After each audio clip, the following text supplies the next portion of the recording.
You're listening to the Monocle Daily, first broadcast on the 25th of November 2024 on Monocle Radio. Might Lebanon be about to catch a break? Europe's much maligned Schengen area expands nevertheless. And have we all been stereotyping the wrong European nation as punctilious and assiduous? I'm Andrew Muller. The Monocle Daily starts now.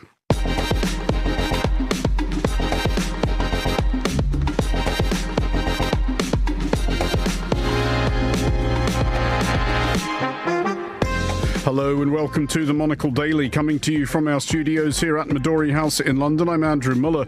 My guests Rebecca Tinsley and Yossi Mekelberg will discuss today's big stories, and we'll hear from the author Keir Giles about his new book warning that Europe should step up its preparations for the worst. Stay tuned, all that and more coming up right here on the Monocle Daily.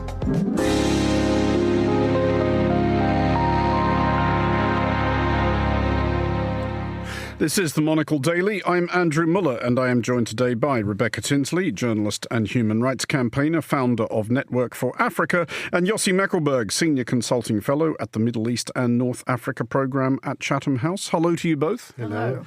Rebecca, first of all, you have recently-ish visited two countries I never have but have always been quite curious about, i.e. Rwanda and Burundi. I could point to them on the map. They're the two small ones just on the right-hand side of the Democratic Republic of Congo.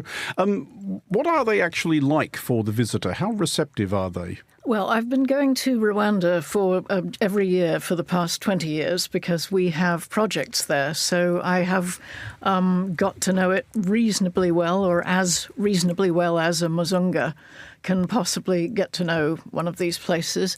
Like Burundi, it is just incredibly beautiful. Very, very mountainous, high with a perfect climate. Never too hot, never too cold. The people quite reserved. Cautious, but warm. Very few white people around, so it is quite a unique. I've been into villages, for instance, where people scream when they see me because they think I am the undead, because when an African body begins to decay, it goes kind of the colour of my skin. So it's unusual. And yet they were relatively hospitable anyway. Oh, always hospitable, but one does frighten the children. Let's put it like that. But as I say, I've been going there 20 years to Rwanda anyway, which is a very different place from Burundi. Burundi, the guy in charge of Burundi, he's having a row with all of his neighbours, every neighbouring country, and they've all shut their borders. And so the poor people of Burundi... This seems like an ill-advised course for a small landlocked nation. It's unbelievable. It is one of the reasons why Burundi is probably 10 times poorer than Rwanda next door. They can't export anything and they can't import anything. So at every petrol station there is maybe a line of 200 cars waiting in vain for some petrol to turn up. Yossi, you have recently been to a country I have visited several times, if not for a long time, actually. It's a terrifyingly long time ago.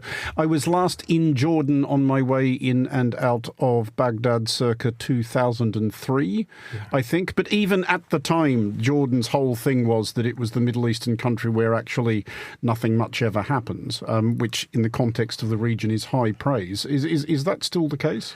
In a strange way, a lot happens, but in very different that it happens in other countries. Jordan is probably the most generous country when it comes to refugees, accepting refugees, whether it's first Palestinians, then from Iraq, Syria, and the fear now if the war continues, both in Gaza and Lebanon, once again an influx of refugees. So it's always there, the most pragmatic of countries where the politicians and the ruling elite is always thinking about how to stabilize and contribute to the stabilization, because there is always the danger of instability within the kingdom.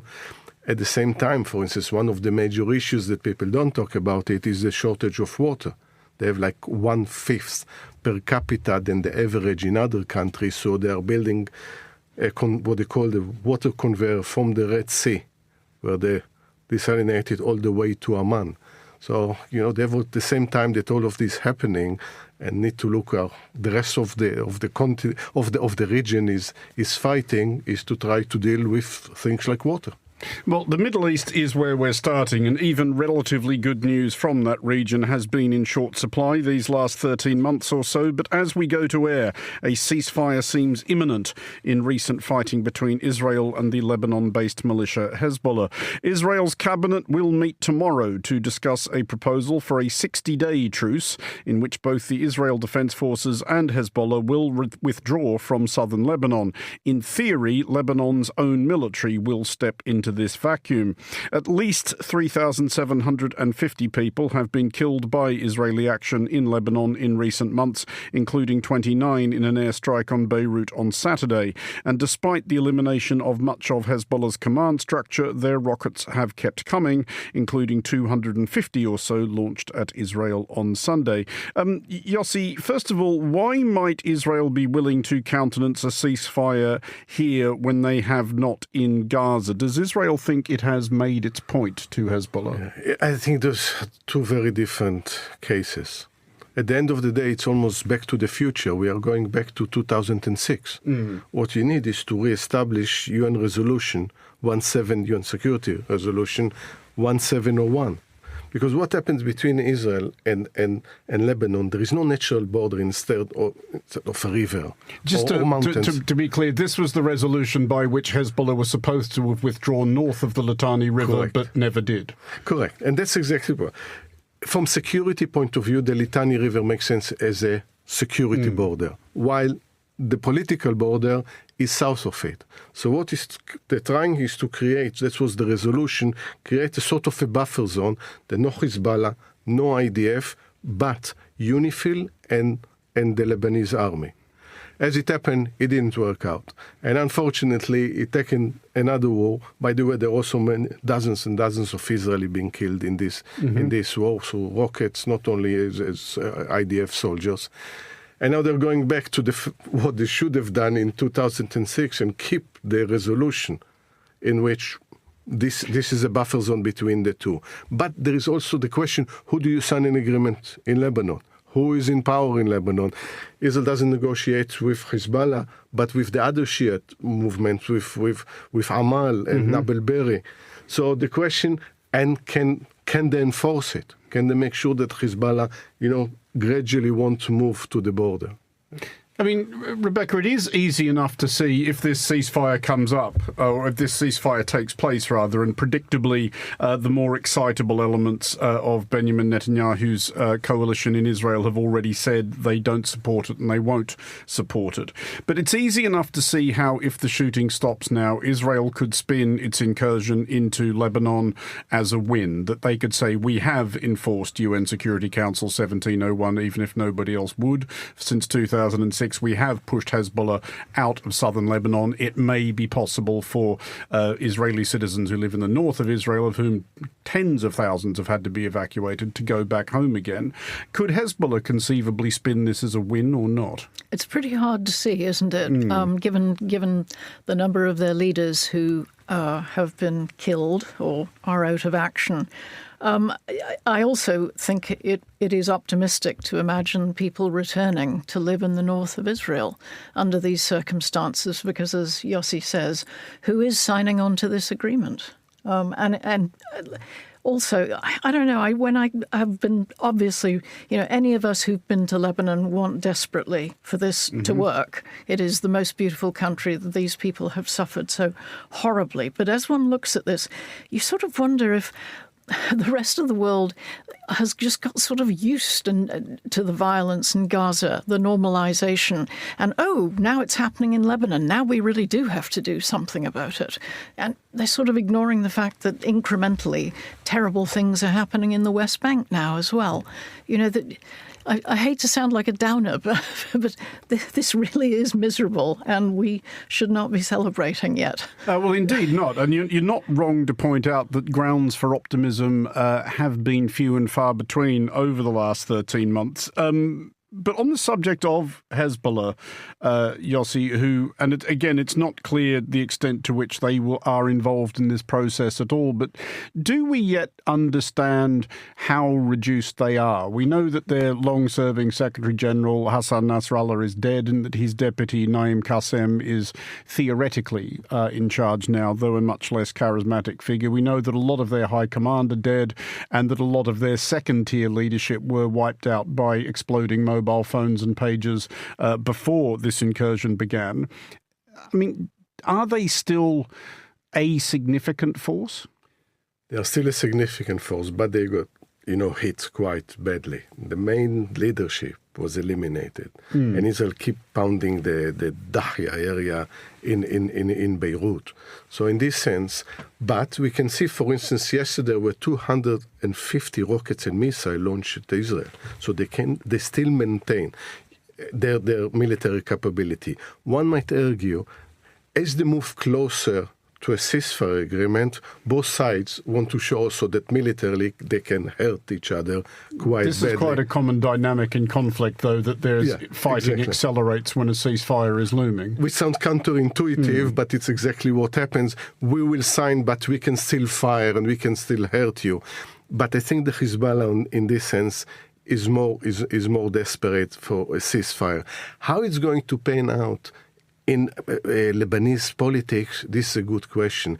If, for instance, there was an interview with the former president of Lebanon, Amin Jumail, which takes you back not only 2006 to 1982, and the Christians, as representative of one of them, he said, keep fighting against the Hezbollah until you finish them off, because this actually works for us. So I don't think it's a good idea.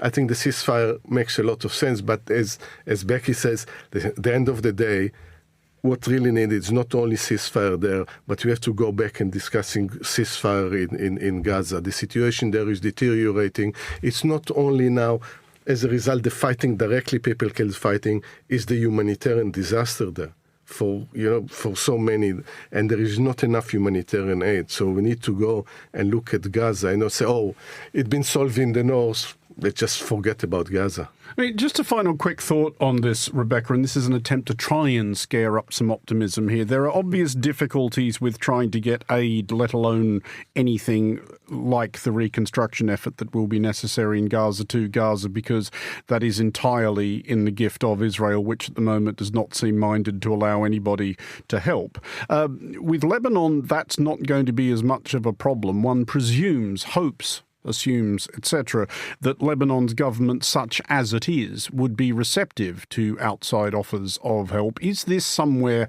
the international community could make kind of a stand? Yeah, well, let's worry, because, the country that has interfered so much in Lebanon over the years is Syria.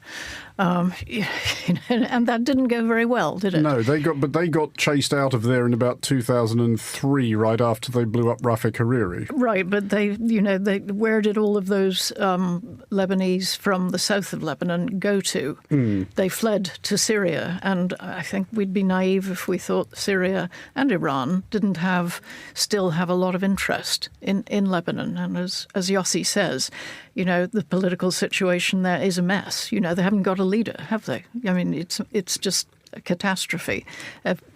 Since that bomb, sorry. Go on. No. Just one point. My fear is that if you look what, for instance, Ben Gvir, representative of the very far right in Israel, said, we are against ceasefire because he's in principle against any ceasefire anywhere, but we won't leave the government. I think for an exchange of this, Netanyahu promised him not to agree to a ceasefire deal in Gaza, so it will make situation even worse there. And while some of members of his own party are looking for real estate in Gaza, that's become even more dangerous for Palestinians in Gaza. Well, to the recently concluded 29th edition of COP, the annual global hand-wring over the state of the climate.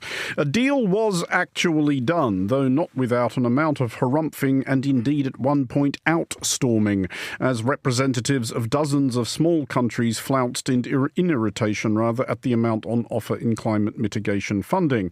This was duly hiked from $250 billion US dollars to circa 300 billion US dollars, but there is rancorous chatter ongoing to the effect that this sum will be raised not so much through meaningful contributions by richer nations, but by an amount of book cooking and figure fiddling. Rebecca, let's attempt optimism again. Has the world been saved? Is that the impression you get? If you read reports from people like Ed Miliband, who incidentally, the chatter in Whitehall is that he's actually one of the more able secretaries of state that we now have. But people like Ed Miliband, it's like they've been at a pop concert. They've emerged sort of giddy with optimism. But you don't get that if you read people from the NGO sector.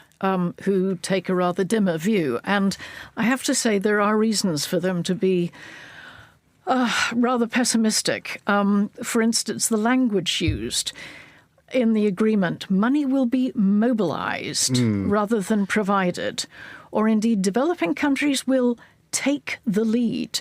Now, for the last 30 years, I have been messing around with international agreements on this type of thing, mainly humanitarian stuff, genocide. And from my experience, when there is no enforcement mechanism, you're really dealing with aspiration. And I fear that an awful lot of this is simply aspiration. And because we have a vacuum of world leadership at the moment, we frankly have a lot of pretty second-rate leaders.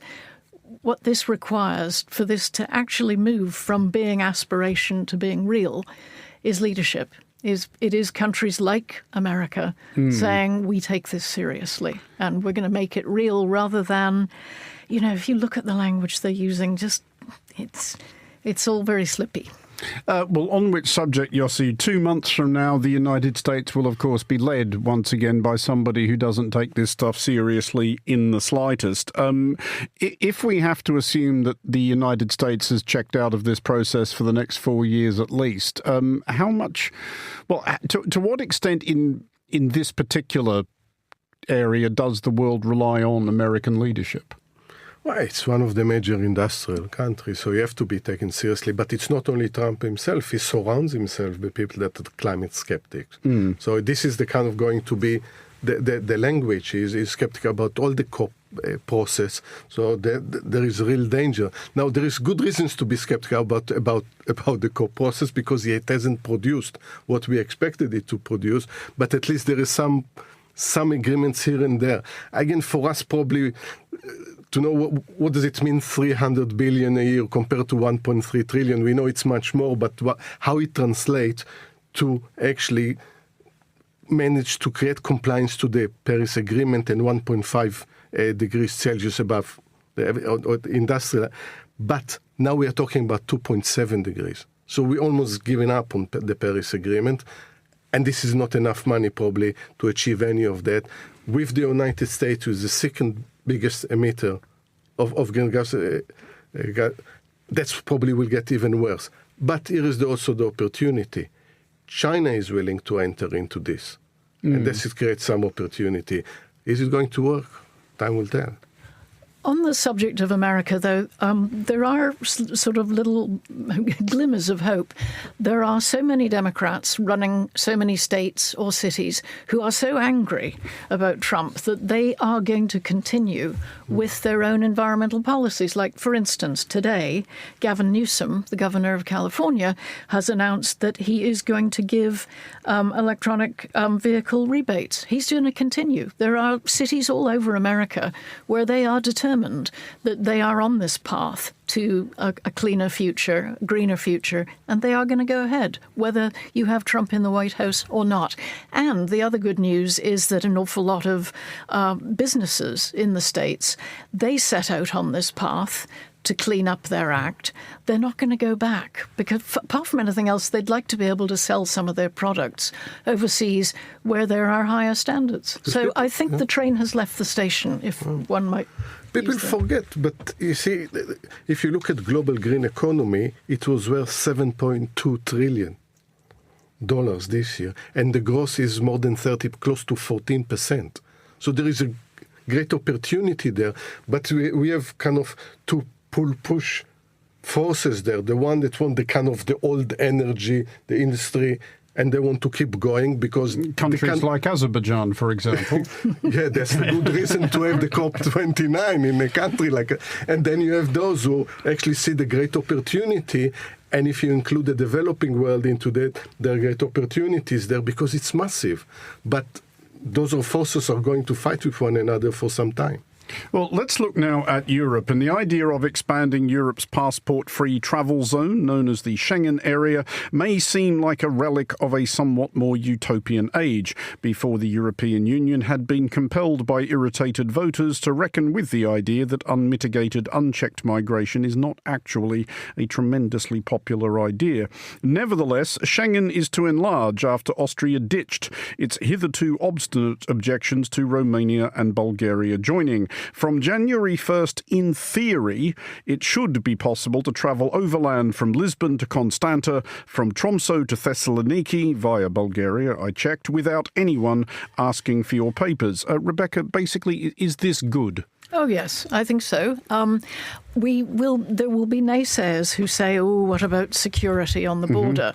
But that presupposes that we know the identity of any terrorists who are entering the Schengen area, and we don't, because a guy, what difference does it make? A guy on the border is not going to look at someone and say, oh, he looks like a shady type, doesn't he? I'm going to keep him out. They might. If my own experience trying to get into America once or twice is any guide. We've all had that, actually. Yeah, absolutely. Be that as it may. No, I think, in a way, this is the antidote to the Trump tariff sadomasochism. Is the vision of an area, of a trading and people area that is free. Much like the United States, one might argue. There is an economic argument here, Yossi. For a country like Bulgaria, it is estimated that it loses 650 million euros a year just due to delays getting over the borders with Romania and Greece.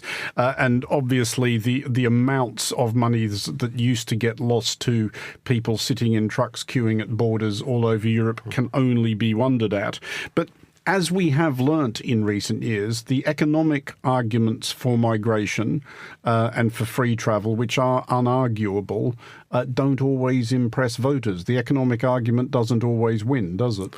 Because the political, the social and the economic not necessarily go hand in hand. And when you have populist governments and populist leaders, that the easier things say, whatever goes wrong are those immigrants. They're smuggling the borders. They're doing all this... crime is their fault. Unemployment is their fault. Everything is migrants' fault. You see exactly the same in the United States. You see it here. But if you look at the facts, actually the Schengen helps economic activity. I know from my experience at university, thanks to Schengen, we managed to have programs that students will move every 8 weeks between different campuses across the continent and create very special programs that also brought a lot of mainly American students that brought a lot of money into these countries. But at the same time, when the discourse is a populist one and you blame migrants for everything because you can't fix the problems within your country and create jobs, or even to create the skills that are needed, then you move into borders and checkpoints and the rest. Minor counterpoint, Rebecca, is it possible that this expansion is something of a rage against the dying of the light where Schengen is concerned? Because we saw only a couple of months ago Germany, which is a member in good standing of the Schengen area, reimpose land border controls. I mean, this is something that any country in the Schengen area can do. I'm afraid we will see a bit of that, but I'd like to follow up, if I might, on this thing about immigration, because sadly we always ignore the root causes of immigration. People are going to keep arriving here because they are leaving countries where there is conflict and there is corruption and there is state capture.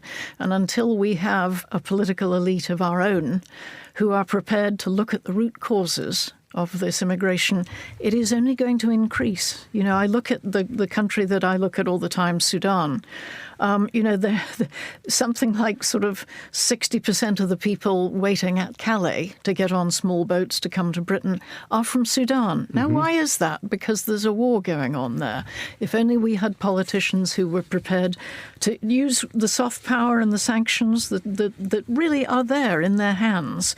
Like, for instance, stopping selling weapons to the people who are creating these conflicts. We could actually get to the heart of this issue, but we lack the political leadership. Well, to Germany now, which seems to be engaged in some collective effort to debunk the popular stereotype of the people therein as diligent, industrious and efficient. According to the World Health Organization, Germans take more sick days than any other Europeans, calling in an average of 25 times a year, reporting a sniffle, a headache or whatever other euphemism for simply cannot be bothered getting out of bed. By way of contrast, the stoic Swiss miss an average of just 9 days a year, and the positively Stakhanovite British only 6. Rebecca, you must be terribly proud.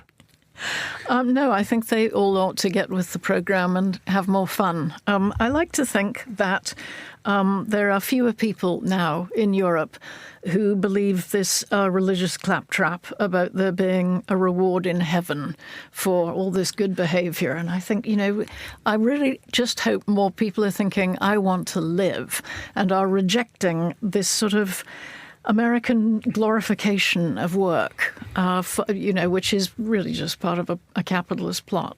Well, if I could make an argument, Rebecca, which I will make to Yossi in the interests of keeping the conversation flowing in defence of work, it does mean that people are more likely to give you money which you can then spend on goods and services which do actually make your life more pleasant. Whereas the Germans, if I may make the point, if they're taking 25 days on average off a year sick, that's 5 working weeks, plus their average, Yossi, of 31 vacation days, another 6 weeks and change. If the average German worker, and Lord knows what is going on at the outlying margins of this, if that's the average, is taking 11 weeks off every year, does that explain the German economy at the moment? Well, part of it, if talking about productivity, if you spend 11 weeks not being productive, not working, but on the other hand, you can use these 11 weeks to spend. So the other people that do work, the people that do work, it creates more jobs for those because you spend money. Is your argument, Yossi, that the bone idle are in fact a net societal benefit because they require more entertainment than people who are doing a job? It might sound like this, but in European, in Western society, less in the United States, of course, leisure time is something that creates jobs. And okay. And because it just reminds me now, many times ago we had a small meeting with a Chinese minister, and he told us off. You European not working enough, you don't save enough. And actually my boss at the time said no, because actually leisure is a commodity. You make money. People are flying. People are spending time on telly. It creates jobs. It's not to explain why people take 11 weeks and not working, because this will affect productivity. But it's also, I think Becky, that's what you alluded, is that the fact we have different life choices now. Instead of working endless hours, we do different things, and this is the answer to over-consumerism of the last few decades. But is there, again, Becky, and I'll now put a version of my argument to you. You are right that the Americans, by and large, have a much different attitude. The average American worker works 1,810 hours a year. The average German puts in 1,301, to which an American, if we had one present, might point to the absolutely astonishing gulf in standards of living between the United States and Europe, and also might mention that the Americans have very much put a man on the moon, the Germans not so much. Actually, it was a German who put the man on the moon. It was Wernher von Braun who designed the Saturn V, and they wouldn't have got there without Nevertheless, I believe my point stands.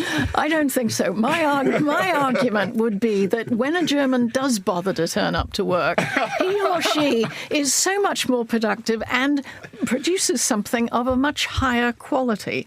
And I would also, just to be devil's advocate, though, maybe we should be considering that Germans might have now got to the point where, having subsidized the rest of Europe for so long, they're now saying, why should I work so hard when the Greeks retire when they're 62? Any Greek listeners, please address your complaints to Rebecca Tinsley personally, not to Monocle Radio as an institution. But there is a German election coming up, Yossi, just finally on this. Germany's economy obviously will be an issue. Productivity will be an issue. But is there any way you can win an election by standing before your people and say, get back to work, you bone-idle scroungers? Probably not in this election, but something, go back to a good ethos. But I must admit, the kind of the American economy is so different. When you don't, for instance, you need private health insurance, which costs so much. And the way that the American line, it makes it more expensive, and you need to work all this hour, and it's part of the ethos. I think within Europe, most of the time we learn to balance better than whether 11 weeks is the answer, whether this is what any politician want to run as on its platform, probably not. Yossi Mekelberg and Rebecca Tinsley, thank you both for joining us. Finally, on today's show, regular listeners to Monocle Radio's Foreign Desk, like there are any other kind of listeners to Monocle Radio's Foreign Desk, etc., will already have heard the most recent episode in which we inquire whether Europe's citizens, militaries and leaders are ready for war, should it come. Our next guest today does not appear in that show, but has written a book along broadly similar lines. The guest is Keir Giles, and the book is Who Will Defend Europe, an awakened Russia and a sleeping continent. I spoke to Keir at Midori House earlier and began by asking where he saw the limits of Russia's territorial ambitions. Well, fortunately, Russia has actually laid out exactly where those limits lie, at least for the time being. If you think back to what Vladimir Putin was saying when he was justifying the invasion of Ukraine in February 2022, he talked about correcting the historical mistakes of 100 years ago when those countries around Russia's periphery had their borders set by the early Bolsheviks. He says all of that was an error that needs to be corrected.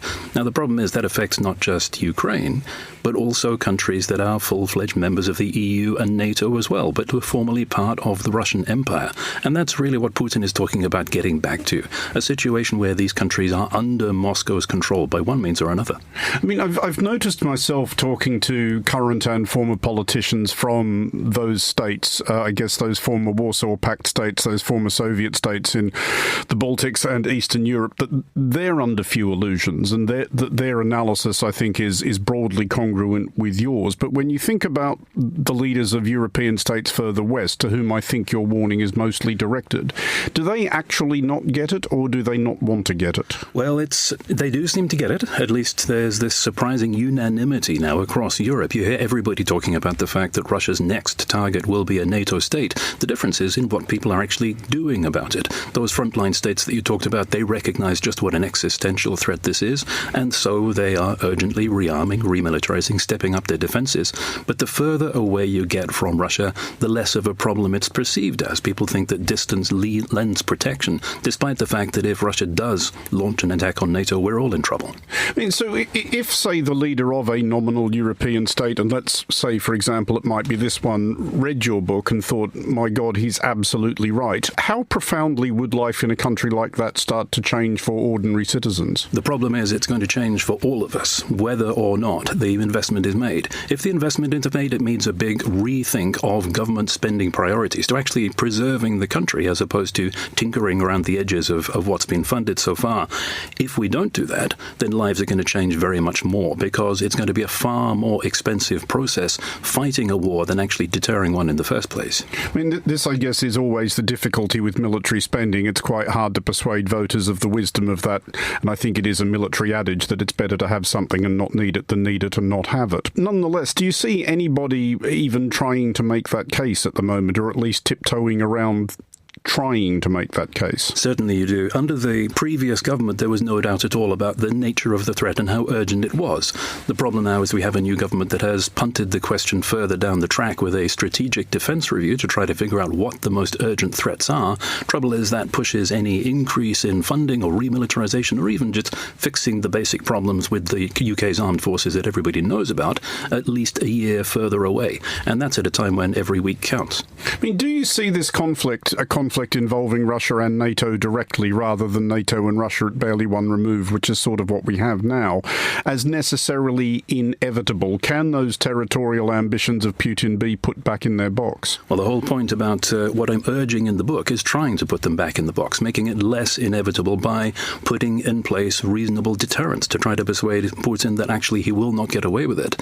And that's what the investment is for. It's not having it in case you need it, it's having it so you don't need it. It's making it plain to Russia, as it wasn't before February 2022, that any attempt to do that would in fact be disastrous.